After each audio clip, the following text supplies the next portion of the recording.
கர்த்தருடைய நாமம் மகிமைப்படுவதாக. தேவ ஜனமே, தேவ பிள்ளைகளே, இந்த நாளிலும் தேவன் நம்மை நிறுத்தி வைத்திருக்கிற கர்த்தருடைய பெரிதான கிருபை, அவர் மிகவும் ஸ்தோத்தரிக்கப்படத்தக்கவர். இந்த நாளிலும் கூட கர்த்தர் நம்மோடு கூட பேசுகிற அவருடைய வார்த்தை சங்கீதத்தின் புஸ்தகத்தில் 40ஆம் சங்கீதம் 2வது வசனத்தில் வாசிக்கிறோம்.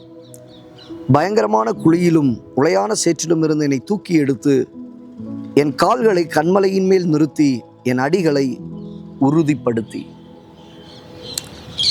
பயங்கரமான குழியில் உளையான சேற்றில் விழுந்து கிடந்ததான நம்முடைய வாழ்க்கை. எத்தனை பேருடைய வாழ்க்கையில் பயங்கரமான குழி, உளையான சேற்று. யாக்கோபினுடைய வாழ்க்கையை நம்ம எடுத்துக்கொள்வோமானால், யாக்கோபு அவனுடைய வாழ்க்கையில் பயங்கரமான குழியில் அகப்பட்டு கொண்டான். உளையான சேற்றில் அவன் அகப்பட்டு விட்டான். அவனுக்கு விரோதமாய் எழும்பி வருகிற சில சூழ்நிலைகள்.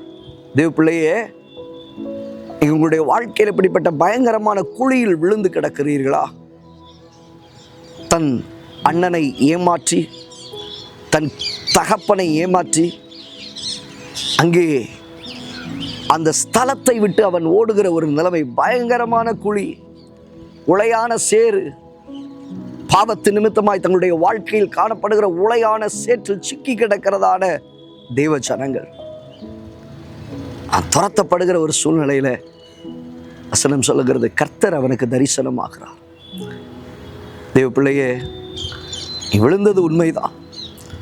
பாவத்து நிமித்தமாய் நீ துரத்தப்பட்டது உண்மைதான். உன்னுடைய வாழ்க்கையில் சில சூழ்நிலைகள் அகப்பட்டது உண்மைதான். ஆனால் இப்படிப்பட்ட நேரத்தில் தேவனாகிய கர்த்தர் தம்முடைய பிள்ளைகளுடைய கால்களை, அடிகளை அவர் உறுதிப்படுத்துகிறவராயிருக்கிறார்.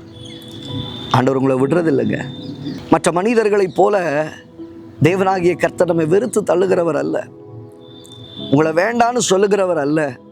உங்களை ஏற்றுக்கொள்ளுகிறவர், உங்களை ஏற்றுக்கொள்ளுகிறவர், நம்முடைய சமூகத்தில் அன்போடு கூட அணைத்துக் கொள்ளுகிறவர், உன் கால்களை கன்மலையின் மேல் ஸ்திரப்படுத்துகிறவர், உறுதிப்படுத்துகிறவர்.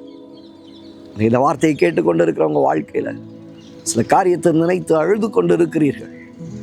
ஐயோ, நான் இப்படிப்பட்ட சூழ்நிலையில் அகப்பட்டு விட்டேனே. ஆண்டவர் சொல்லுகிறார், உன் கால்களை நான் உறுதிப்படுத்துவேன், உன்னை கன்மலையின் மேல உறுதிப்படுத்தி நிறுத்துவேன். தேவ பிள்ளையே, தேவனாகிய கர்த்தர் உன்னை உறுதிப்படுத்தி ஸ்திரப்படுத்தி ஆண்டவர் நிறுத்துவார். எல்லாருடைய கண்களுக்கு முன்பாக நீ ஆசீர்வாதமாக இருப்பாய். சோர்ந்து போகாதீங்க, குன்றி போயிடாதீங்க, பலனற்று போயிடாதீங்க. கர்த்தருக்குள்ளே உங்களை பலப்படுத்திக் கொள்ளுங்கள். கண்களை மூடி ஜெபிக்கலாமா? நல்ல தகப்பனே, இந்த வார்த்தைகளை கேட்டு தம்முடைய பிள்ளைகளுடைய வாழ்க்கை பயங்கரமான குழி, உளையான சேறு, இவைகளில் அகப்பட்ட தம்முடைய பிள்ளைகளுடைய வாழ்க்கை, என் தேவன் நீர் தம்முடைய பிள்ளைகளுடைய கால்களை உறுதிப்படுத்துவீராக, கால்களை ஸ்திரப்படுத்துவீராக. இயேசுவின் நாமத்தில் பிதாவே, ஆமென், ஆமென், ஆமென். God bless you, God bless you, God bless you.